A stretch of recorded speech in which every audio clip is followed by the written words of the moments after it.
Qué bueno que este bar esté lleno, ¿eh? Eso es buena señal y me gusta porque no es señal de que estamos en ultra máximos históricos. Normalmente pasa este tipo de cosas cuando estamos ahí en el tope y aun habiendo esta pequeñita caída, estamos llenos. Así que eso es muy buena señal. Para quien no me conozca, soy Adrián Bernabeu, autor del bestseller Bitcoinismo, y hoy vamos a hablar de un tema, si nos dejan, que no es muy conocido y que yo creo que, a pesar de que mucha gente tiene interés, es difícil encontrar información todavía al respecto. Es muy amplio.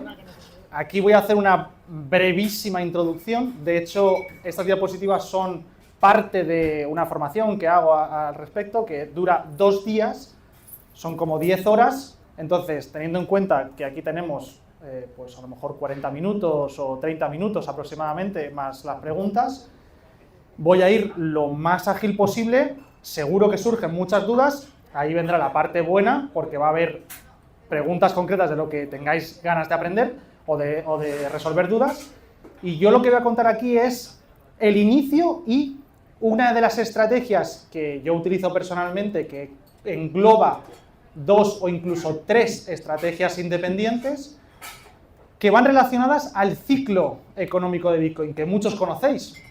A ese ciclo de 4 años, basado en los halvings, etc. Quien no sepa de esto, que le pregunte al de al lado, que seguramente le puede resolver. Pero básicamente, lo que voy a explicar hoy tiene más sentido aplicado a esos 4 años. Luego hay partes de la estrategia que se pueden usar de forma independiente, indiferentemente del tiempo en el que estemos del ciclo. Unas de ellas más conservadoras, es decir, prácticamente siempre vas a ganar, por decirlo de alguna forma, si estás en uno de los lados, y si estás en el otro, corres un poquito más de riesgo. Si te parece todo muy abstracto, vamos a incidir en ello. Esto va de pignoración con Bitcoin y préstamos colateralizados. ¿Qué es eso de pignorar? Ahora después lo vamos a ver, pero básicamente eso tiene que ver con obtener liquidez y rentabilidad con Bitcoin dependiendo de en qué lado estés, sin perder la custodia, y esto es importante, y hasta hace no mucho tiempo no teníamos la posibilidad de hacerlo directamente en Bitcoin. Existían pues redes alternativas que tenías pues Bitcoin o sucedáneos de Bitcoin, que no tenías Bitcoin de verdad, sino que eran pues WBTC, o para quien le suena chino, básicamente es utilizar algo que parece Bitcoin en otra cadena que en realidad no es Bitcoin. Y en este caso sí estás haciéndolo directamente en la blockchain de Bitcoin, con todo lo que la seguridad conlleva de Bitcoin, sin entrar en riesgos de terceros, porque siempre que utilices algo que no esté directamente en la cadena de Bitcoin, estás dependiendo de un tercero, y como bien sabéis, pues Bitcoin no depende de terceros y queremos seguir así. Y en este caso es aprovechando cada ciclo del mercado, como os he contado, y en la estrategia en concreto, en este caso, está aplicada a multiplicar tu patrimonio. Tú en realidad puedes utilizarlo para otras cosas, pero en este caso está pensada para eso, porque dependiendo del objetivo, tendrá más sentido hacer una estrategia u otra. En esta en concreto que os voy a explicar, tiene más sentido para multiplicar tu patrimonio. Entonces, este es el día 1 entero de lo que cuento en la formación, luego es el día 2, para que os hagáis una idea de la locura que es lo que vamos a contar aquí, es mucho menos de lo que realmente es en profundidad, para que me perdonéis si hay matices que no digo y que luego podamos resolver en las dudas, pero básicamente pignorar es una operación financiera, por si el palabrejo parece muy raro, pero viene del mundo financiero tradicional, en la que entregas un activo como garantía para obtener un préstamo líquido sin perder la propiedad del activo. Esto es importante y, en cierto modo, la cedes o tienes una copropiedad, pero no la das del todo. Hay otros lugares en los que puedes hacer esto cediéndola por completo. Si vas a un exchange, pues, o a una casa de cambios en español, un lugar en el que se pueden comprar y vender, también normalmente te dejan hacer estos préstamos colateralizados o estas pignoraciones, pero estás cediendo la custodia de tu Bitcoin y, por lo tanto, pues tienes que rezar para que en algún momento no haya ningún problema.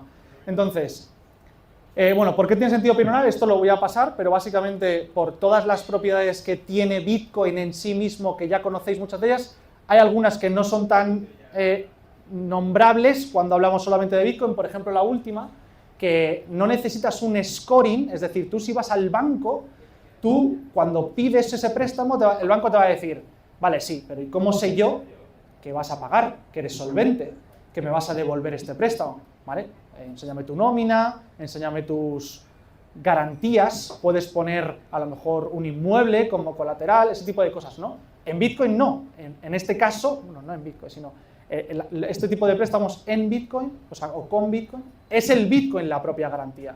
La garantía de buen pagador no va en tu persona, sino en el activo que dejas como colateral, ¿no? O como aval, en este caso.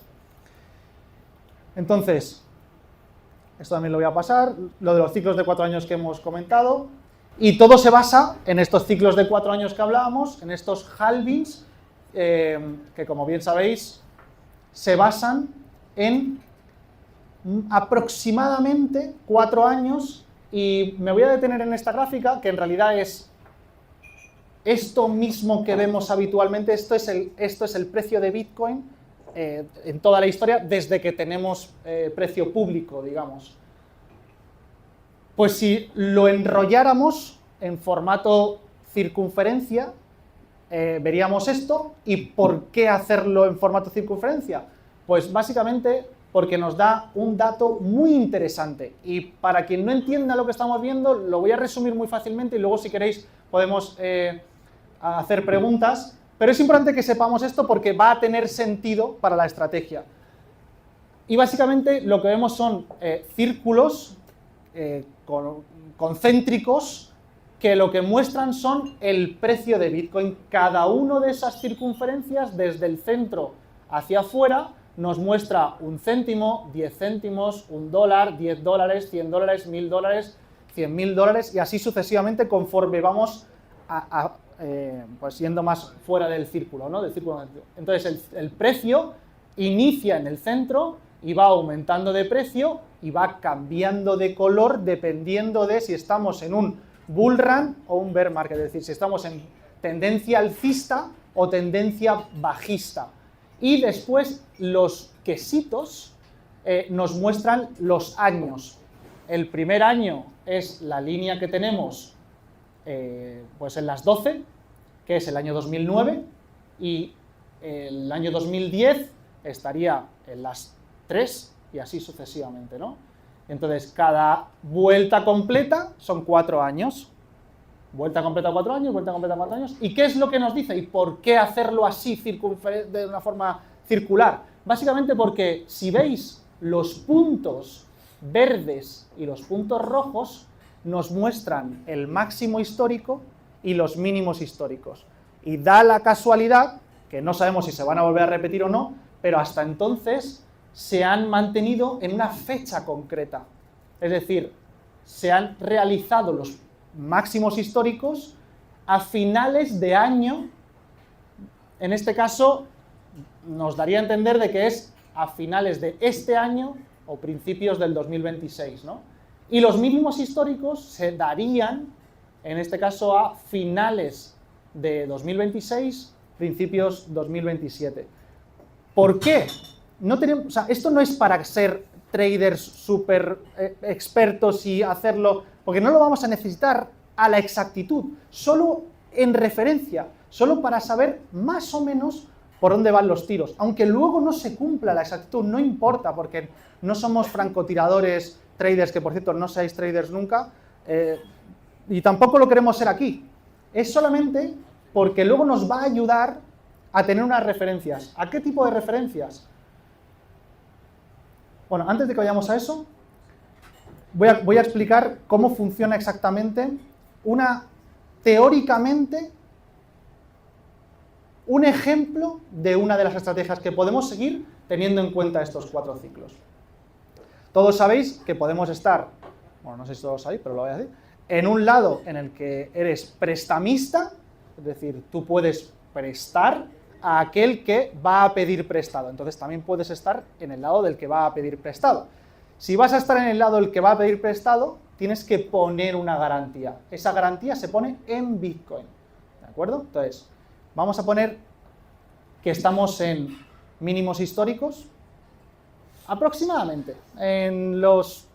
La última vez fue en los 15.000 aproximadamente, pues vamos a pensar que estamos en los 20, para que veáis que no importa que sea perfecto en los 15.000, estamos en los 20.000 y decidimos empezar una de las estrategias, que es estar en el lado del prestamista, ¿vale? Estar en el lado en el lado del que pide prestado. Entonces, yo pondría de garantía mi Bitcoin y pediría prestado más o menos, vamos a poner números redondos para que se entienda, un 50% de lo que pongo de garantía. Esto se llama un LTV, un Loan to Value, del 50%. Quiere decir que si yo pongo un Bitcoin a 20.000, puedo pedir 10.000, ¿vale? Entonces, pido esos 10.000.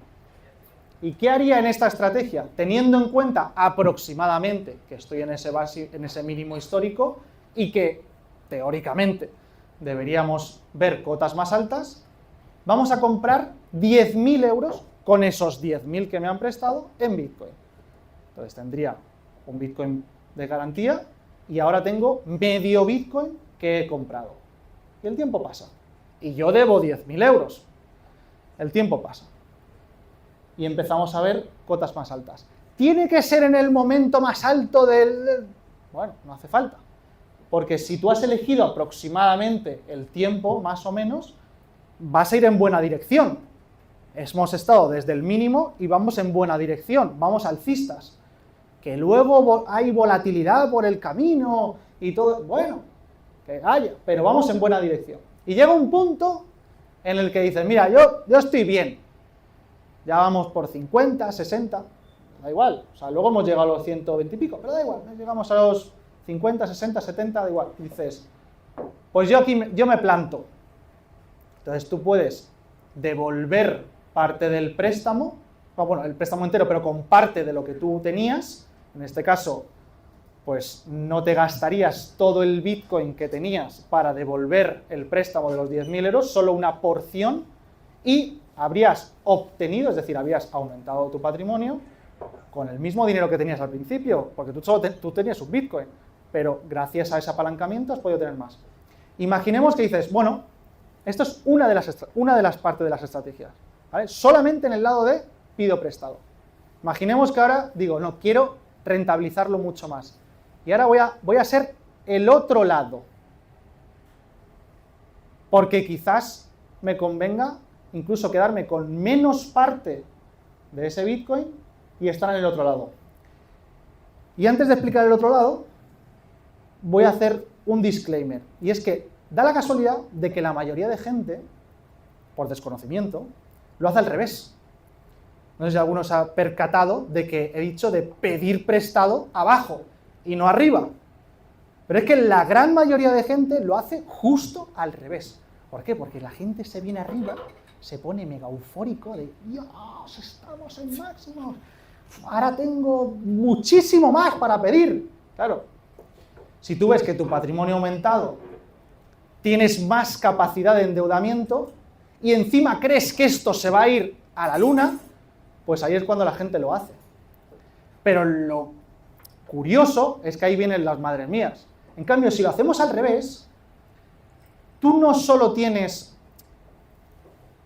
más seguridad, por llamarlo de alguna forma, más certidumbre de que te va a ir mejor, es verdad que tienes menos capacidad de endeudamiento, pero si tú más o menos tienes una referencia, sabes que mucho no puede caer y tienes menos capacidad de caída, que tu garantía va a estar pues ahí para cubrirte, y además tienes la capacidad de poder beneficiarte de ese ascenso cuando has comprado. Pero en cambio, la gente, cuando lo hace al revés, tú en cierto modo, y aunque suene cabroncete, puedes sacarle provecho a eso. Y no solo le sacamos provecho porque al pedir abajo, da la puta casualidad también que como todo el mundo lo hace al revés, tienes mejores tipos de interés, o sea, como hay menos demanda, como hay menos gente pidiendo préstamos abajo, los préstamos encima son más baratos. Entonces, pides más barato abajo.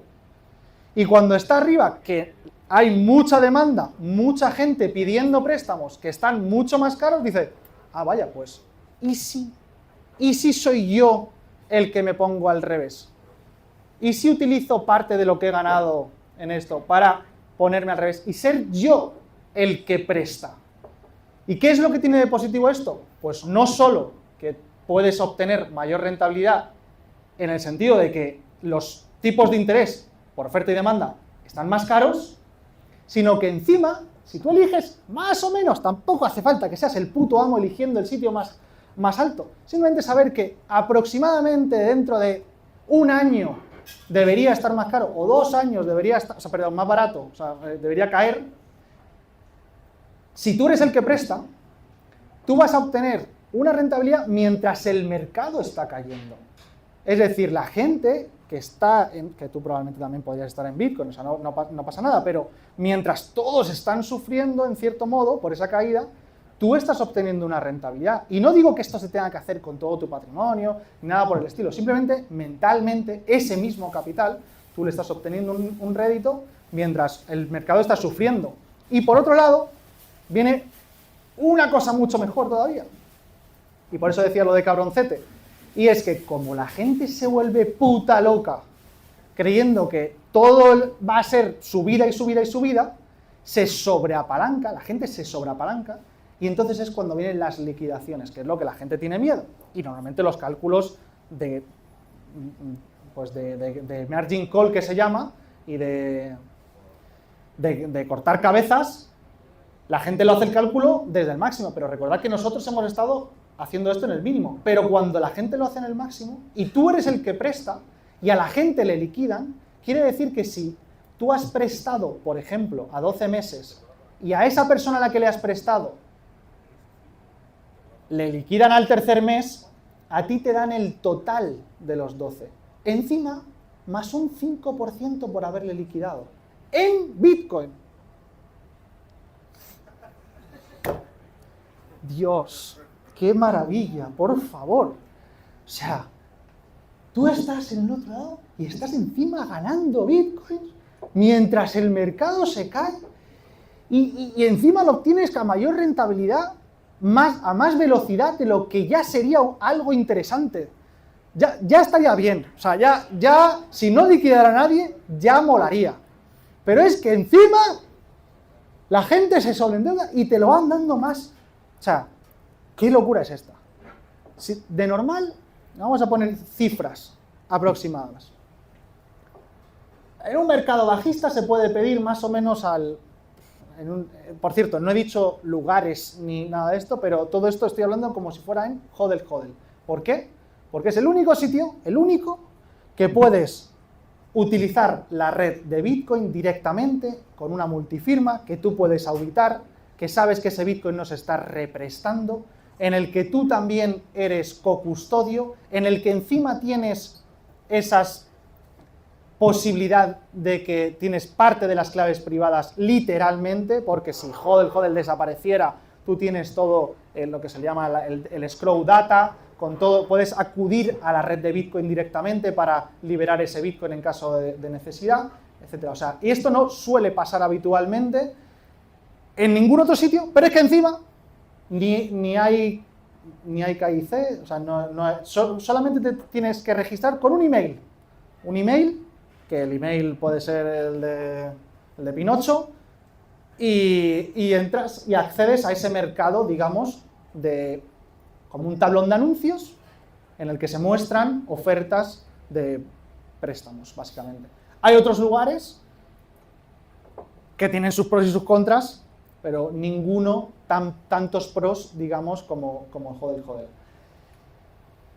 ¿Y por aquí viene una pregunta? Sí, yo quería saber si DeviFi, que es la nueva empresa que ha sacado el mismo fundador de hodl, también los bitcoins los tienes en multifirma y son un poco tuyos, o en DeviFi es completamente diferente. Son para empresas. Claro, está pensado para empresas, sí que haces un Know Your Client, o sea, un KIC tal. Desconozco si hacen directamente una multifirma como tal o tú cedes, no lo he probado porque está más pensado para empresas y no es mi caso. Entonces, yo lo que sí tengo es la seguridad de que en HODL se hace de esa manera y que tú puedes auditar en todo momento que ese Bitcoin está ahí y que sí que es una multifirma en la que tú eres copropietario, etc. Por ejemplo, en Firefish también se hace con una multifirma, pero entran otras cosas en juego de las que no puedes fiarte al 100% o sí puedes, pero que, por ejemplo, tienen como una especie de smart contracts que han creado ellos si pasan ciertas cosas que están automatizadas y yo no puedo auditar al 100% esos smart contracts con unos oráculos que, claro, los oráculos tienen que tener información de fuera y esa información no está dentro de Bitcoin. Yo me fío de Bitcoin y lo que sí sé es que esa multifirma pues está ahí dentro de Bitcoin y que esa seguridad la tengo a ciencia cierta. ¿En HODL es con Bitcoin nativo? Sí. ¿Seguro? Claro. No. O sea, que se hace en Liquid. No. O sea, bueno, tú tienes ofertas de Liquid, pero yo lo hago solo con Bitcoin nativo. Pensaba que... O sea, hay ofertas con Liquid, pero son las mínimas, o sea, prácticamente no hay muchas. O sea, en HODL es Bitcoin, o sea, es Bitcoin, no es una capa tal, o sea, es directamente en Bitcoin. Pero aún así, para que el sistema se funcione, no tienes que sacar el precio de algún lado. ¿De dónde lo sacas HODL, por ejemplo?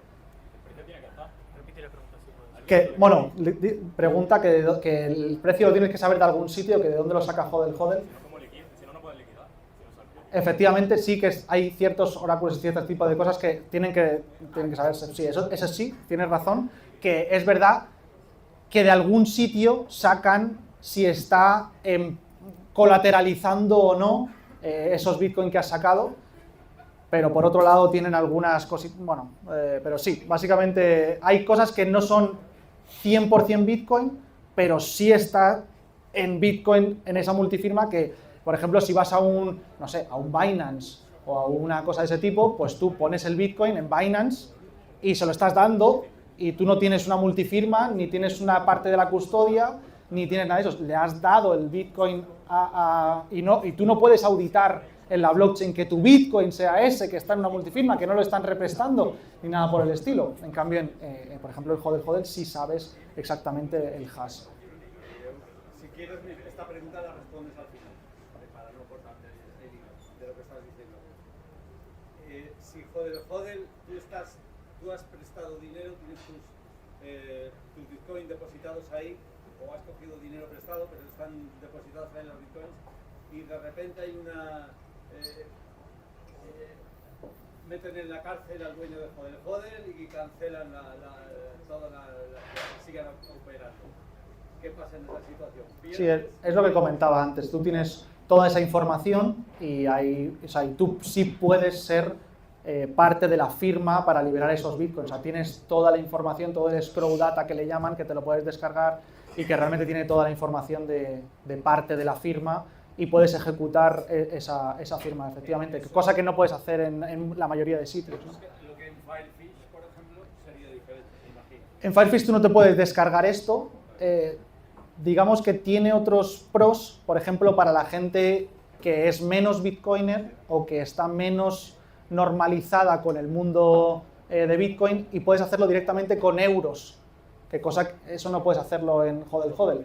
En Firefish tú podrías ser prestamista directamente en euros sin tener que pasar por ninguna otra cosa ni saber absolutamente nada, pero saber que cuando tú prestas en euros, esos Bitcoin están siendo, o sea, ese préstamo está siendo colateralizado en Bitcoin y tienes ciertas garantías de que se te va a ser devuelto y directamente trabajas pues con el banco, ¿no? Que eso, pues hay gente que le vendrá mejor, hay gente que le vendrá peor, pero es otra opción que no la tienes, digamos, en HODL.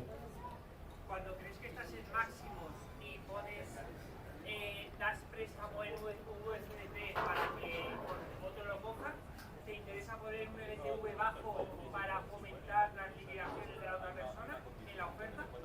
¿No? O sea, al revés. El LTV, si está más alto, hay más probabilidad de que te liquiden. Por ejemplo, un LTV del 70% quiere decir que la persona ha pedido el 70% del colateral que ha puesto.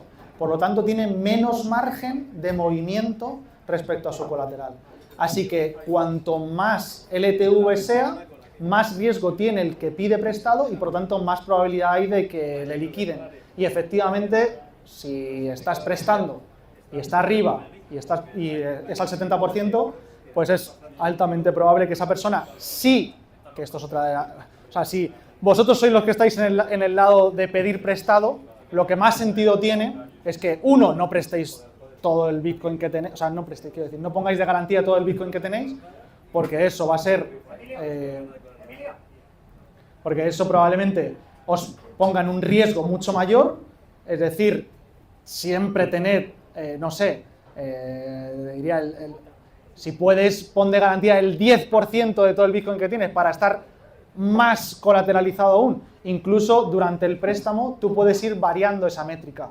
Es decir, imagínate que has iniciado a un LTV del 70, has pedido un 70% de lo que has puesto. Tú durante el proceso podrías cambiar eso, es decir, podrías aumentar el colateral. Imaginemos que estás cerca de una liquidación y tú eres el que ha pedido.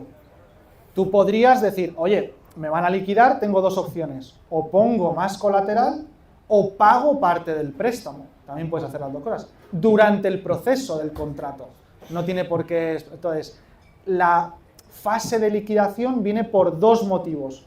Una de ellas es que se acabe el tiempo del contrato y que no hayas cumplido con el contrato. O que el movimiento, la volatilidad del propio precio te obligue a ser liquidado o no, dependiendo de lo que actúes en ese momento. Aquí hay un montón de matices, por eso suelen ser mucho más tiempo de explicación, hay muchísimos detalles, pero vamos a seguir con las preguntas y así vamos aclarando lo que sí que os surja de dudas y no sé cuánto más tiempo tenemos. Ah, vale, venga. ¿De dónde se saca el precio?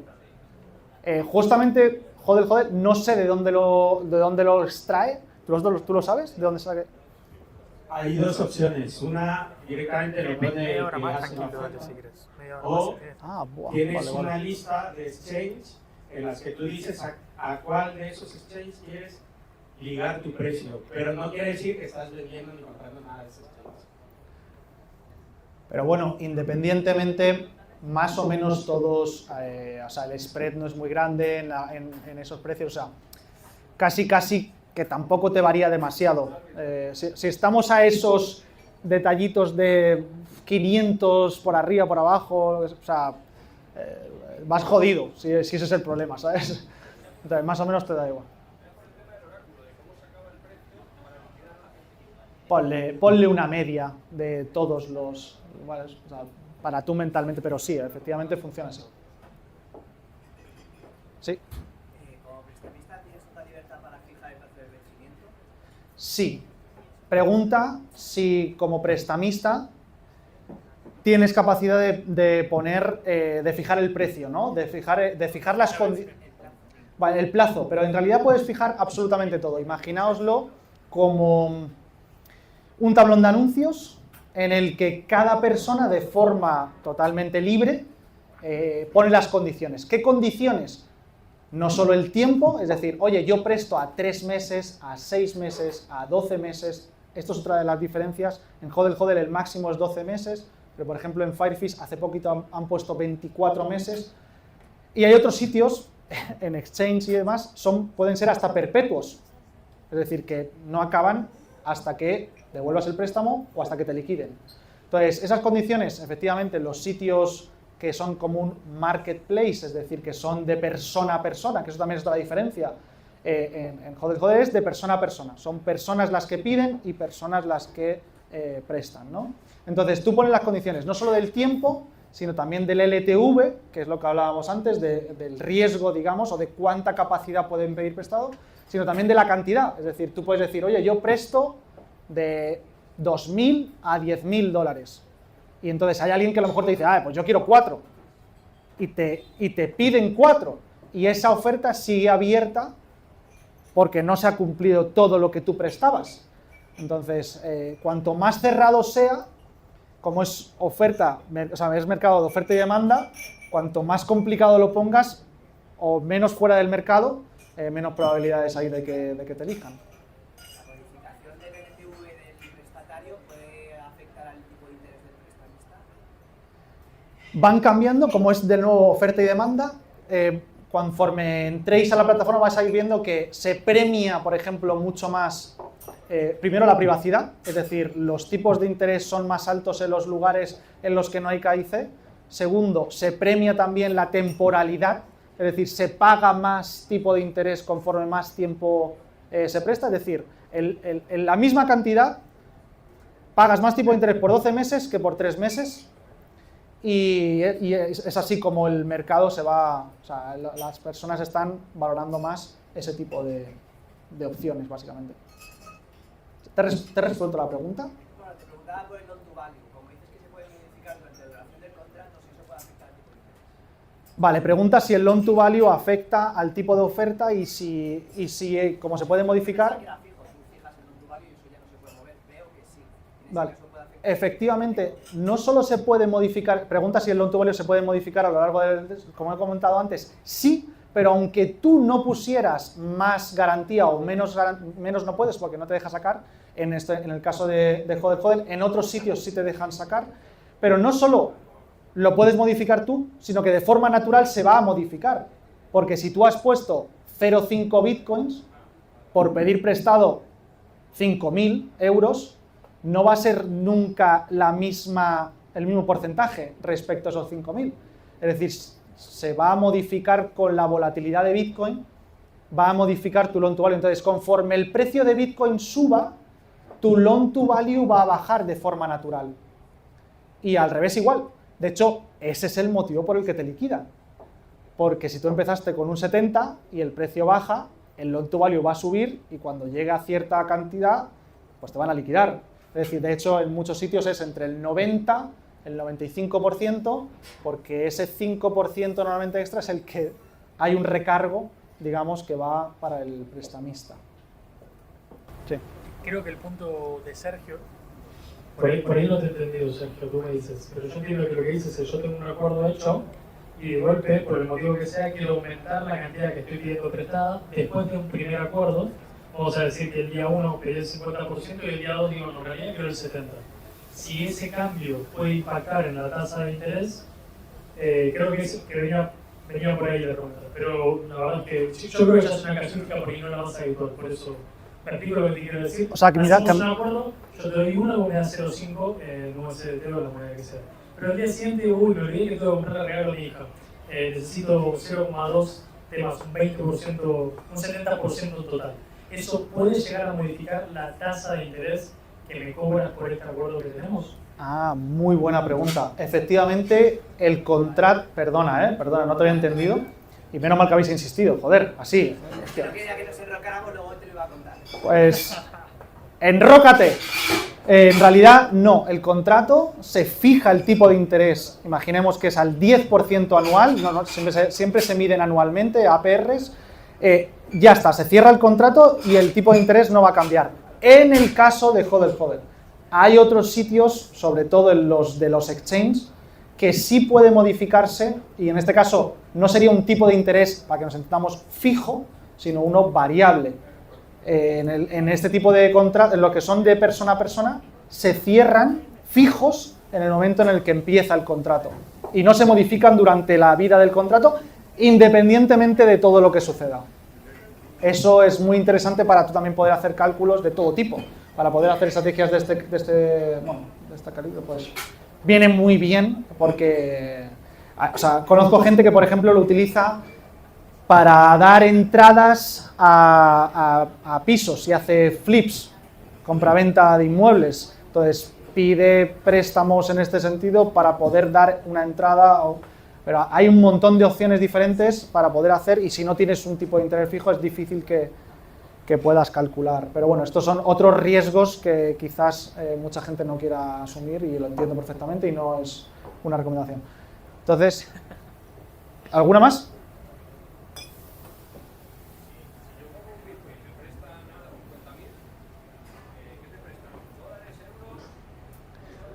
Vale, buena pregunta. Pregunta si tú pones un Bitcoin y pides 50.000, ¿en qué te lo dan? Pregunta en euros, tal. Dependiendo del lugar. Por eso hacía la distinción, por ejemplo, de Firefish, que es uno de estos lugares de persona a persona, en el que es de los pocos sitios que te permiten hacerlo en euros directamente.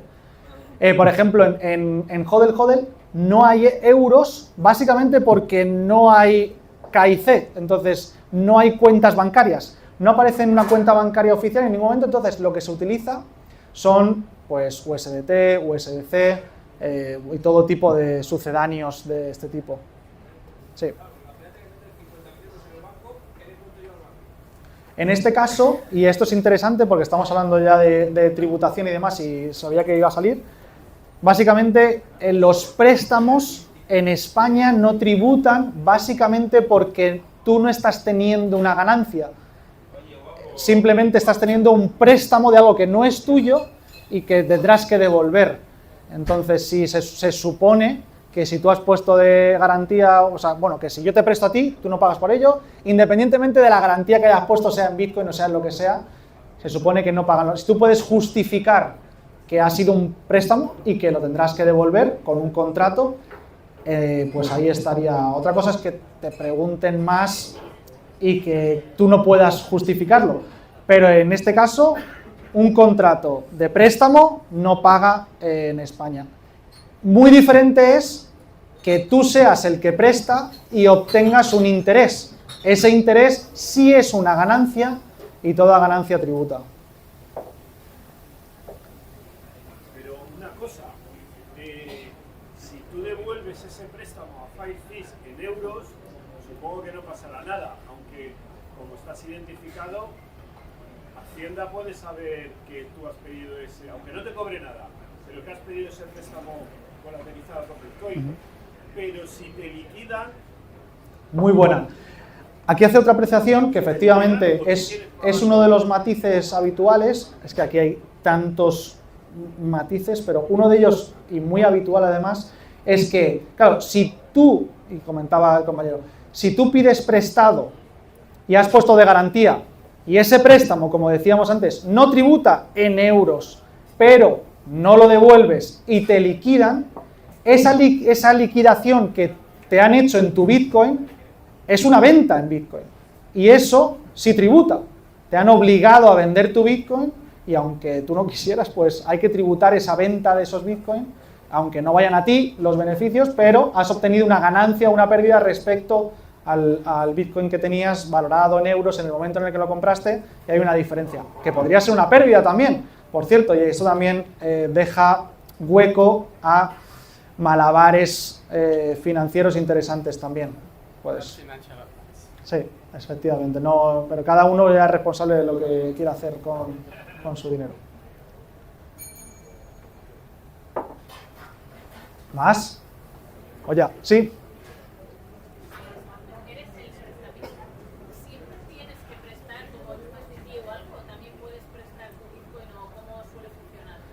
Vale, esto es una pregunta habitual. La gente dice, oye, ¿se prestan bitcoins? O sea, ¿se pueden prestar bitcoins? ¿Se tiene que prestar siempre dinero fiat, es decir, dólares, euros y tal? De hecho, de aquí viene lo de que han dicho LBTC y tal, que es Liquid Bitcoin. Solo se presta Bitcoin en formato Liquid Bitcoin, que si no sabéis lo que es, no pasa nada. Pero el tipo de interés es mucho menor porque la mayoría de personas en su sano juicio no querrían tener una deuda nominal en bitcoins. ¿Qué cojones es esto, Adrián? Pues que si yo tengo que devolver algo que se aprecia en el tiempo, estoy jodido. Estoy muy jodido. Lo que yo quiero es deber en dinero de mierda, que se devalúa, y colateralizar en algo que se aprecia. Es algo básico, pero que la gente normalmente no tiene en mente. Entonces, lo que se presta normalmente son fiat, euros y dólares, básicamente porque la deuda se va a ir depreciando, digamos, con el tiempo, básicamente por la inflación. Ese es el motivo por el que todos los estados están endeudados y cada vez que imprimen en realidad están devaluando su deuda futura. y tú cuanto más tiempo pase, cuanto más plazo sea el préstamo, más te va a beneficiar esa inflación respecto a lo que tienes que pagar, porque si tú tienes que pagar en un contrato fijo, en una rentabilidad fija, una cantidad fija, al final del contrato, esa cantidad fija, en poder adquisitivo no va a ser lo mismo el día hoy que el día dentro de 30 años. Esos 10.000 nominales no van a ser los mismos en poder adquisitivo dentro de 10 años. Entonces, sí o sí, tú prefieres, y el mercado así lo hace, porque a pesar de que haya posibilidad de pedir en Bitcoin, la gran mayoría no lo hace. ¿Y por qué hay gente que sí lo hace? ¿Os preguntáis? Porque se puede utilizar para jugar a la baja. Es decir, tú puedes hacer shorts, que esto es un poco más complejo, pero básicamente si tú sabes que el mercado va a baja, o bueno, nadie lo sabe, pero si tú crees y estás un medio loco y te crees que Bitcoin va a bajar de forma habitual y ese tipo de cosas, pues puedes, digamos, utilizarlo prevendiendo y comprando más abajo para luego devolver el Bitcoin. O sea, son operativas financieras que se hacen habitualmente en el mundo tradicional, pero básicamente es lo que se le llama hacer un short o ir en corto a Bitcoin. Y se suelen utilizar para ese tipo de cosas. O sea, siempre que alguien pida Bitcoin prestado, normalmente es para hacer una operativa de ese tipo. Si no, lo más lógico y lo más racional es pedir en un dinero que se devalúa. Se puede hacer. Yo como prestamista, prestatano, pues como el que presta, como prestamista yo sí le veo sentido. A lo mejor yo pienso que va arriba y tú piensas que va abajo y tú quieres hacer un préstamo contigo. O sea, y yo me saco una rentabilidad porque he visto que pienso que va arriba, el otro quiere hacer un short. O sea, yo sí le veo sentido financiero. Vale, no, bueno, sentido financiero si estás en el lado del que presta. O sea, sí. O sea, si eres el que pides prestado, es posible, pero de momento no con Bitcoin nativo. O sea, con Bitcoin. Se puede hacer con eso que llaman Liquid Bitcoin y el tipo de interés es infinitamente menor. Es decir, estamos hablando de un 1%, un 0,7%, un 1,5% de interés sobre Bitcoin. Sobre el Bitcoin. Es decir, un 1% sobre Bitcoin. No, las cifras que se ven actualmente, pues en dólares están, no sé, entre el 7 y el 15% de interés. Claro, es muy diferente, que también dependerá de o sea, cada uno que se haga sus pajas mentales de cómo va a ir la movida. Pero efectivamente los tipos de interés no son relativos y el mercado así lo refleja. O sea, y por lo que veo, normalmente no son los más habituales. O sea, hay poca oferta. Y no solo poca oferta, sino también poca demanda de ese tipo de préstamos en Bitcoin. Pero ¿a quién le puede interesar un préstamo en Liquid colateralizado en Bitcoin? O sea, pones tu Bitcoin para obtener Liquid, ¿qué más te das? Por eso no entiendo esa. Yo no los hago. O sea, yo no, cada uno, ahí están, como opción. No entiendo a quién le puede interesar y para qué. No sé. Yo los desconozco, no sé responder a esa pregunta. ¿Es posible? Sí. ¿Es útil o puede haber un beneficio? Bueno, eso es una discusión. Sí, como no hay muchos, entiendo que no es muy habitual y por eso no se hacen y por eso tampoco tiene mucho sentido. ¿Alguna pregunta más? ¿Polarizas en USDT o en Liquid? Eso no lo sé. No. Vamos a preguntar ya. Y mi duda era, cuando aparte de bajarte el scroll, ¿tienes un método de contacto con otra persona por si... Muy buena pregunta. Pregunta si hay otra forma de conectar con la persona con la que vas a hacer el contrato por si acaso pasa algo. Directamente en Hodl no te dan esa posibilidad durante... Bueno, mejor dicho, sí tienes un chat en el que puedes hablar, pero en caso de que la plataforma muriera, tú no tienes una forma de contactar porque era la plataforma el lugar de contacto. Entonces, los más veteranos siempre dan el email. Siempre dan el email. Un email para poder tener el contacto si se elimina. Y normalmente, si alguno, ahora a lo mejor os suena chino porque nunca lo habéis hecho, pero si alguna vez, o apuntároslo donde sea, si alguna vez hacéis un contrato de este tipo, tenéis que descargaros una cosa que se llama el Scroll Data, que es un botoncito que hay arriba a la izquierda, por si alguien está viendo la grabación, cuando una vez que abres el contrato, y en el chat donde hablas con esa persona con la que vas a hacer la operación, pedirle su email para tenerlo, por si acaso, incluso tener unas notas de algún tipo con las condiciones y con todo ese tipo de cosas, por si acaso desapareciera la información, para poder hacer uso de ella y ponerse en contacto. Así que sí, menos mal que me lo has recordado, muy importante tener contacto externo a la plataforma con esa persona. En otros lugares no puedes tenerlo, ni en Firefish puedes tener contacto directo, aunque si por ejemplo lo haces en euros, vas a ver la persona, vas a ver el nombre de la persona, porque hay una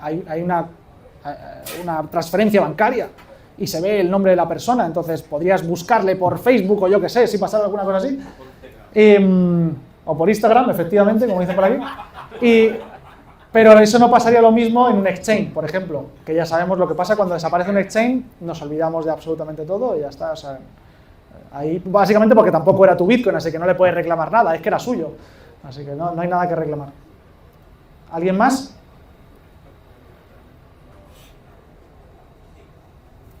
Un fuerte aplauso, por favor. Muchas gracias. Muchas gracias. Parece fuera de tiempo esta, ¿eh?